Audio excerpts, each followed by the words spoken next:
Welcome back to the final talk of the day, caching up with Haxe development. This is not a typo.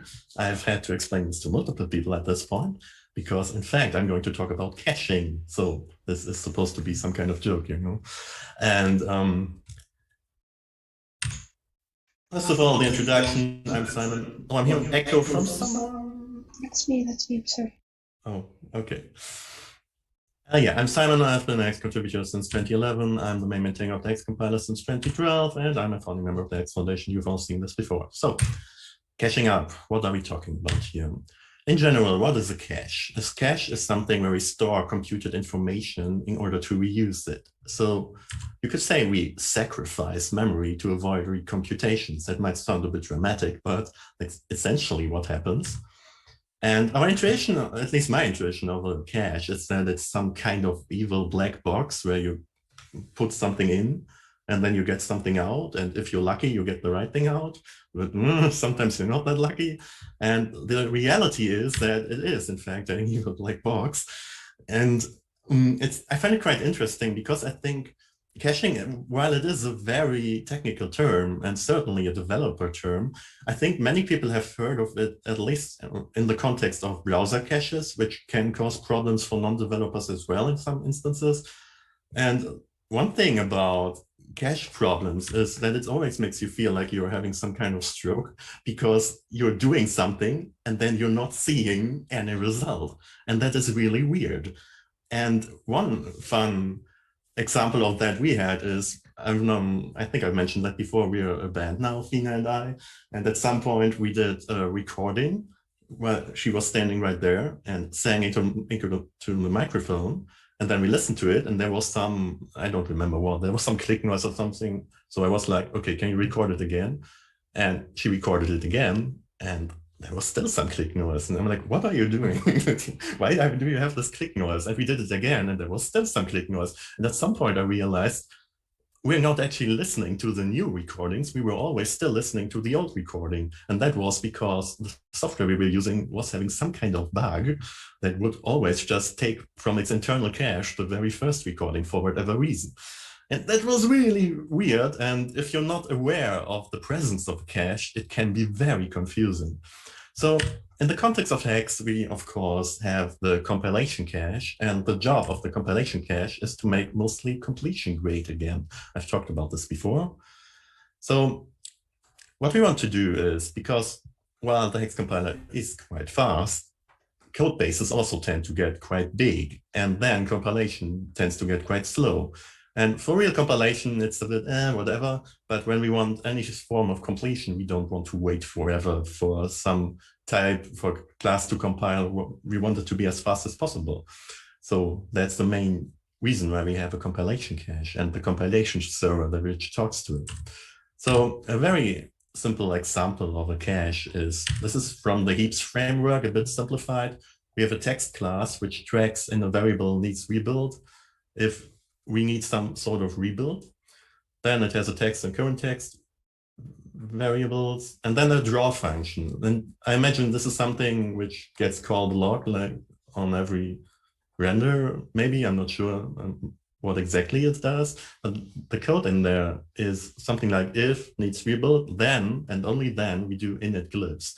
And you can imagine that glyphs does some terrible things which are very slow, and you definitely don't want to do them every time you render. So of course it does all these terrible things, and then we set needs rebuild to false. So next time we draw, we would not have to do all that again.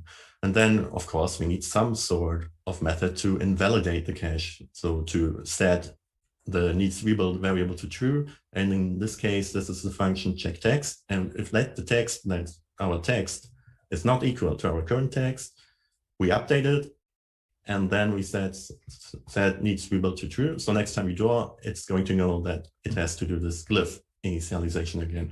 I think this is something which many people have done, this kind of pattern. It's a very local cache, of course. We only have really one state to manage here and one variable to check. So it's very easy. In real applications, it can become a bit more difficult. And if you have a central cache, of course, it gets even more difficult. Because what do we actually cache? And I mean, in the context of the Haxe compiler, well, we're caching compiled modules. What is a compiled module then? It is the result of compiling an HX file. And what does compiling mean? Compiling means we parse it, we type it, we macro it, I suppose, and we optimize it to an extent. We have to be a bit careful. We don't want to cache the fully optimized version. The easiest scenario where you can see a problem is if you have dead code elimination. You don't want to cache after dead code elimination, because then everything is gone that's not used. And then on the next compilation, you might want to use it, but it's no longer there. So you definitely want to cache before optimizing that kind of thing. And there are some other optimizations we just don't want to do because we might still need the information later. Then, of course, the situation with modules when we're compiling things is that a module might depend on other modules. And these can, of course, depend on other modules again. And these could depend on the very first module again. So the takeaway here is that we're having a graph problem. It's not a tree, it's definitely a graph, because compilation dependencies can refer to each other in a circular way. And graph problems can be a bit difficult implementation-wise. There's a lot of theory on this. It's very interesting. I actually enjoy this a lot, but actually implementing it correctly can be quite tricky.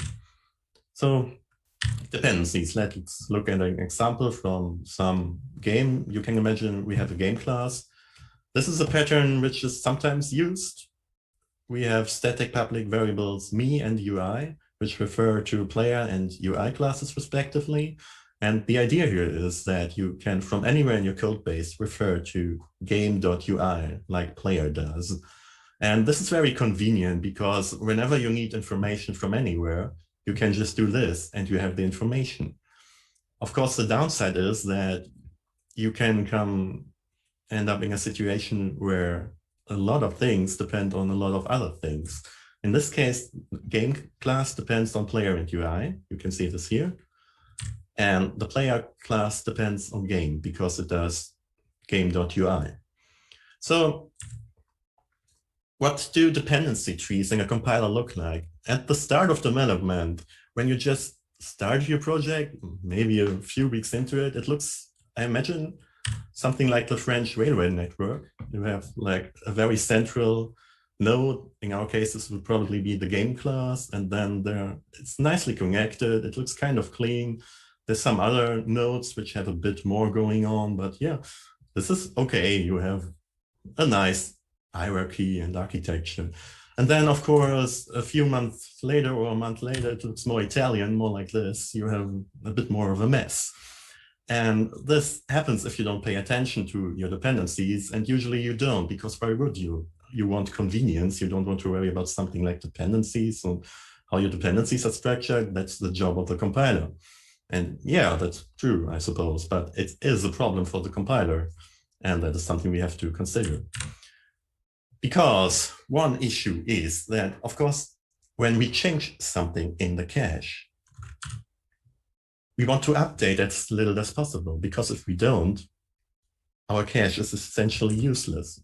The cache exists so that we can avoid recomputations. And if our update mechanism updates everything every time something changes, then, well, we're not really avoiding computations. And in the worst case, we're just adding the time it takes to cache something. So yeah, that's not what we want at all. And I'm saying crazy dependencies here. I mean, dependencies can get crazy, but that doesn't mean that it's not normal. I think in real life applications in the real world, this just ends up happening very often. And so we end up with these situations where if we change something, basically everything changes. And that again means that the cache is essentially useless, which is of course not what we want. So the idea then is that if we change some function implementation, it should not require dependency invalidation. What does that mean? If we have a function which does something and we're messing about in just the implementation, then well, nobody really should have to care about that, because it's just the function we're changing and it doesn't affect anything else, not the types of anything else. More on that later, but it should be a relatively easy change to make, and we should just be able to update that function that particular function in the cache without invalidating everything else. And the good news here is that most of the time, developers change function implementations. I didn't survey this, but if you think about what you're doing when you're coding, most of the time you're writing actual code. It does something. You're writing implementations. Of course, you also add fields and add types and all these things, but most of the time, I think you're actually writing implementations. So let's look at the game class again. We have our class game with the me and UI thing, and there we have some function test which just does trace okay. If now we change trace okay to trace hello world, there's no reason to invalidate game and by extension everything game depends on, which by transitive property is probably your entire code base or half of it if you're using this kind of pattern anyway. And the thing here is that, as I've said before, this kind of change would not be publicly visible unless, of course, we are a language with type inference, and a type inference with type inference, any kind of change can cause a signature change from an implementation change. What does that mean then? In the simplest case, if we have a function test, which does return true, we now know the signature of this function is that it takes no argument and returns bool. Now, if we change the implementation to return string, the foo in this case, we know the return type is now string. So by changing the implementation of a function, we also change its signature. And that's a more difficult problem than just changing the implementation. And of course, we could have something like this. In this case, the actual type of the test function would actually depend on quite a few things. In fact, everything on the way here could have a different type. It could change somewhere in between, like this type thing could refer to something else, and then this would be a different type yet again. It's unlikely to happen, but it could happen, so the compiler has to consider that. And in this case, it probably helps to think about other languages, how they handle that. In languages like Java, it's fully typed at signature level. We don't have the type inference problem. You always know what the function looks like, what types, what variable argument types and return types it has. Then in the C languages, we have a distinction between header and implementation files. And you probably know this if you're changing a .c file or .cpp or whatever. You don't have to recompile a whole lot of your code base because it's just an implementation. Whereas if you're changing the header file, the .h file, there can be quite a few dependencies that you now have to recompile. And of course, it also has to look at languages with type inference, like OCaml, which we're using to write Haxe. OCaml has a nice luxury, so to say, because there are actually no mutual dependencies between implementation files. So if you have an ML file, you can refer to another ML file, and that can refer to other ML files, but you cannot refer back to the original ML file. The compiler will complain about that. There are some ways you can also have an explicit header file in OCaml, which helps with that issue. So it's a bit of a combination of the former two. And of course, then what about other modern languages that use type inference? I'm actually not sure. I didn't really investigate this. It's also not very easy to investigate because you have to understand the language. And well, my assumption is that really modern languages probably consider something like caching and IDE support in general at an architectural level. And by that, I mean, it's easier for them to handle these kinds of problems. Whereas we, well, in 25, when Haxe was developed, we didn't think about these problems. So we're now having to adapt in some way. And then the question is, what do we do? How do we solve this? What should we do? And for the longest time, between 2015 and 2021, we were like, well, yeah, I'm not sure.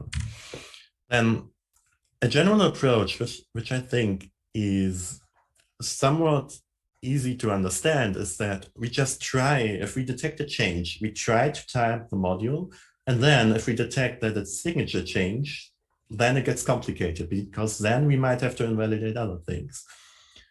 The problem with that is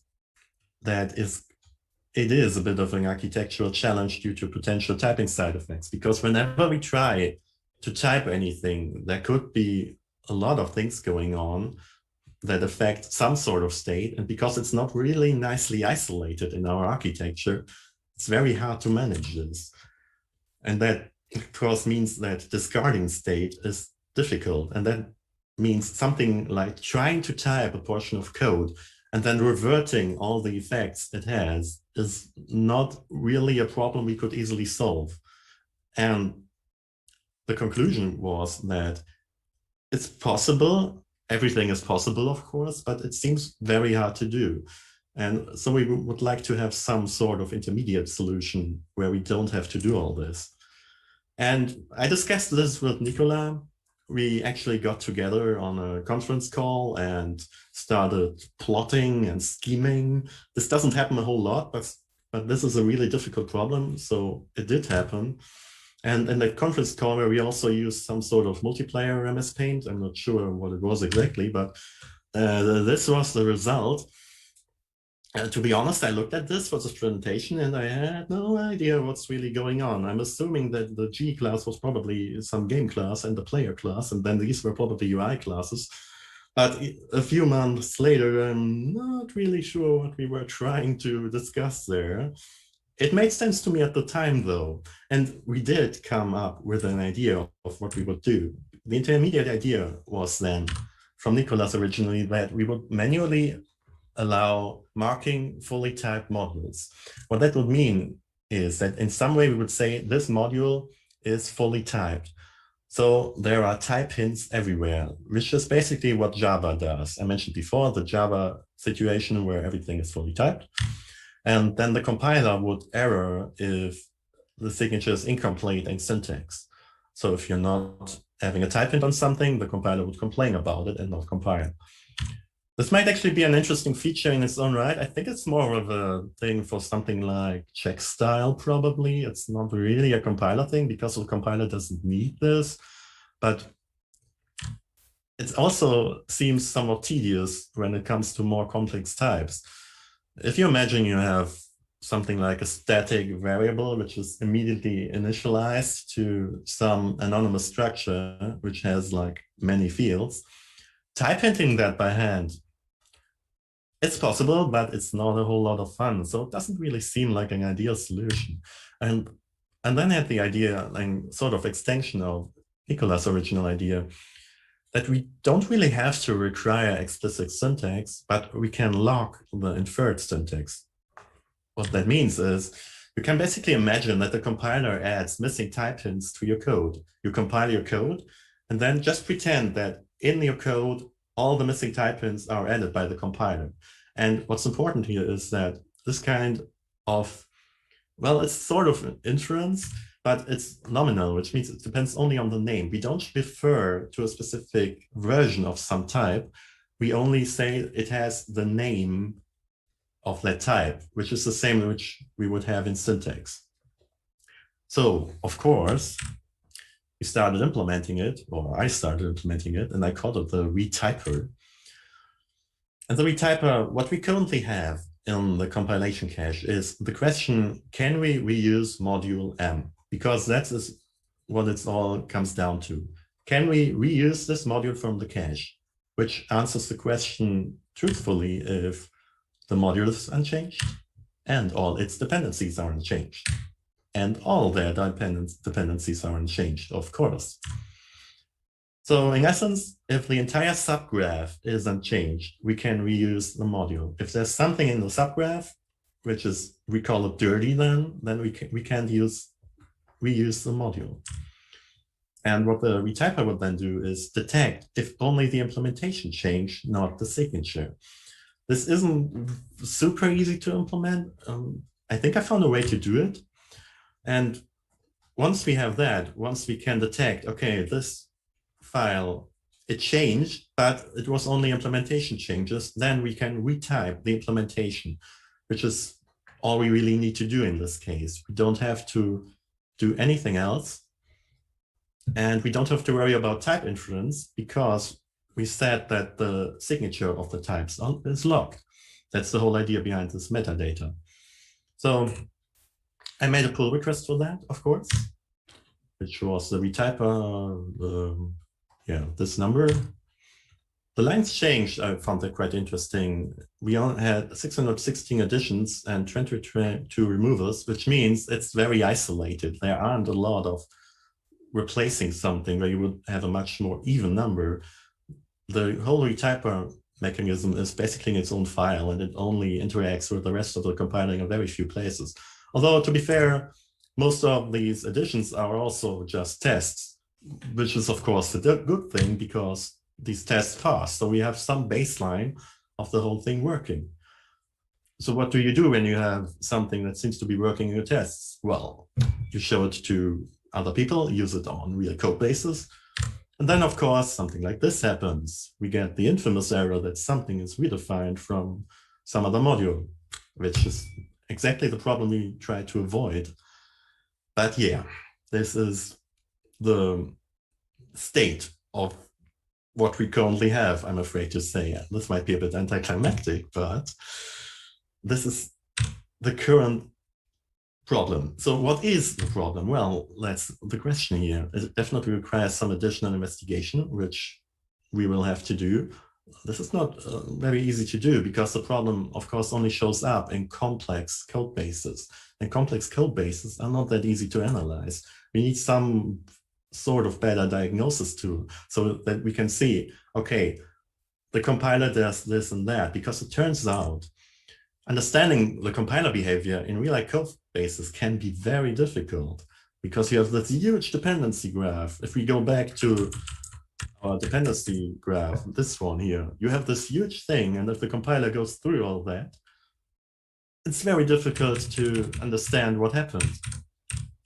So we'll have to look into making that not only reproducible, that's another issue, not only reproducible for ourselves, but also for other people who aren't compiler developers. And I'm not sure how to do that at the moment. We'll definitely can add some additional logging, but the problem with logging in this situation is you get a lot of logging, and finding the actual interesting parts can be quite difficult as well then. And one good thing about this is that thanks to Gyro Games, I have access to 2 of their real-life code bases, which allows me to investigate all this. But as I've said, so these investigations are not so easy to do. So there's more to come, hopefully soon. I think we're on a good track to solve this. And once we do, I think we will have a good basic solution for many problems, and then we can go from there. And that's the whole thing we're trying to do here. Maybe at some point we can do the more advanced, try to type everything. If it failed, discard and try again. That would, of course, be ideal. But for now, this should be a good intermediate solution once we figured everything out, which, as I've said, will hopefully be soon. And with that, I am done. Thank you very much for your attention.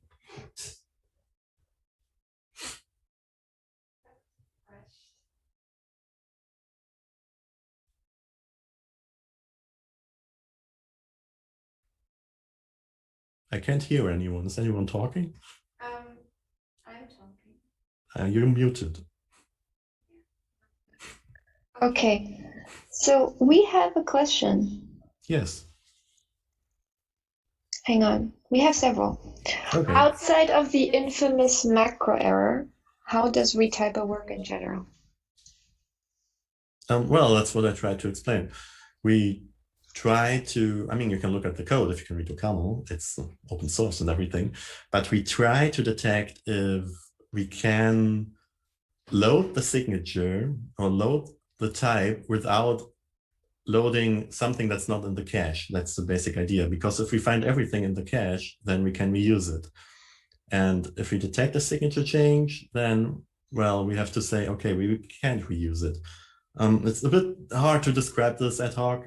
I think it's better if we look at this in the pull request. I have it. No, I haven't. I don't have it linked, but you can find it. It's called Retyper on the Haxe. Let me actually.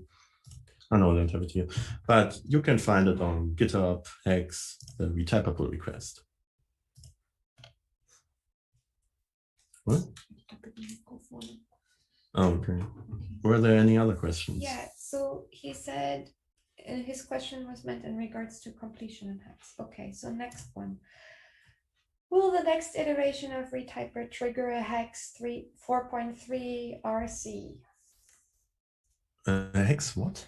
4.3 release candidate? Yeah, actually, I wanted to release 4.3 actually earlier this year after we had the Haxe evolution.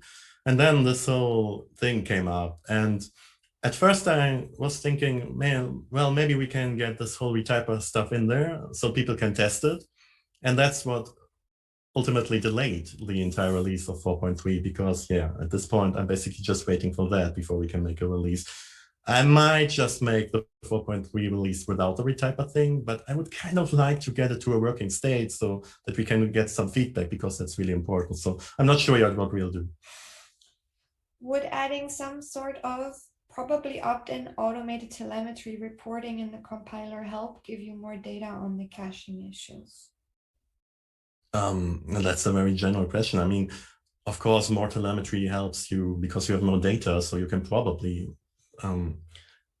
derive more useful information from that. But to me, the problem is always the granularity of the data you have, because it's easy to log everything, but logging just the kind of information you need and allowing to configure that actually gets a bit tricky, and we don't really have a good solution for that yet. I would like to have some kind of, I thought about this, some kind of replay feature for other users. So if you have a problem with the Haxe compiler, it would be nice if you could like save the things you did up to that point, send that to a compiler developer, and then he can basically, if he has access to the code base, retrace your steps in some good way. It's not so easy because the state, of course, not only depends on what you compile, but also this exact state of the files you're compiling and all that kind of stuff. So yeah, it's not so easy to do, but it's an idea that has been in the back of my mind, and maybe we'll find a solution for that too. Okay, so Oral commented, we could try to formally define what the retyping process is and use a program verifier, sad emoji, to get rid of the module redefined error. Yeah, that's another, I mean, on a theoretical level, I agree. Of course, we could do that. We probably should do that. As you know, we're kind of more pragmatic when it comes to these things. I'm not opposed to approaching it like this and then implementing it based on that kind of design, but well, that's not what we tend to do around here. But if you want to help with that, I'm happy to discuss that, and maybe we'll get something that actually works, sure. Can Retyper be enabled with a compilation flag or something? Yeah, the way it works, I didn't really mention that, is that you mark specific modules as being retypable in a sense. There's some, I forget exactly how it works. It's some -- macro thing. I'd have to look it up, but it's also in the pull request, which I probably should have linked somewhere. Has gracefully quit his PhD internship to work on this with you, he says. Yeah, oh, that's very good. No, that's a very quick development. I like that. That's very pragmatic. So yeah, we'll find common ground here. Rudy would like to know, in addition, would that, and he means Retyper, still be included in the 4.3 if 4.3 is released before the Retyper is done? Will you include it in the 4.3 release candidate if the release thingy gets released before the Retyper is done? What? It says here, and would that still be included in 4.3 if 4.3 is released before Retyper is done? He wants to know if you will add it to 4.3 or yeah, if not if it's broken. Yeah, that depends. I mean, that's what I thought. If it's broken, then I'm not going to include it. Like if it's completely broken. If it works somewhat, then yeah, we might include it, but I don't know at the moment. And Antriel says, I saw the Retyper being merged, didn't understand what I'm supposed to do with it. So I waited until some more info, RFC and actual RC release so I can start using it. So yeah, that's a bit of a chicken and egg problem then, because, well, now I have problems to work on, so I don't really need more problems right now. But yeah, I hope to find a solution for these problems, and then maybe I'll make a call for people to test it, or I just make the 4.3 release and pretend that it works, or I call it experimental or something that should work. Experimental is a good word. Yeah, experimental works. Okay, I think that's it for today. I think so. We are not ahead of time anymore. You're standing here awkwardly. I'm Will standing you take here awkwardly you because can you- take a seat. I'm going to say goodbye. Can move Thank my you, chair. everyone, for organizing this. And it was a great event. Great talks. I had a lot of fun. And I hope we'll do this again sometime, maybe next year in spring or something. So looking forward to that. See you then. All Oh, right. you have a So, headphone. yeah, I have a headphone. Okay, so like, goodbye. Thank you from my side. everyone. Thank you for the speakers. Thank you for the listeners. I hope we meet us like in next months again. Bye bye.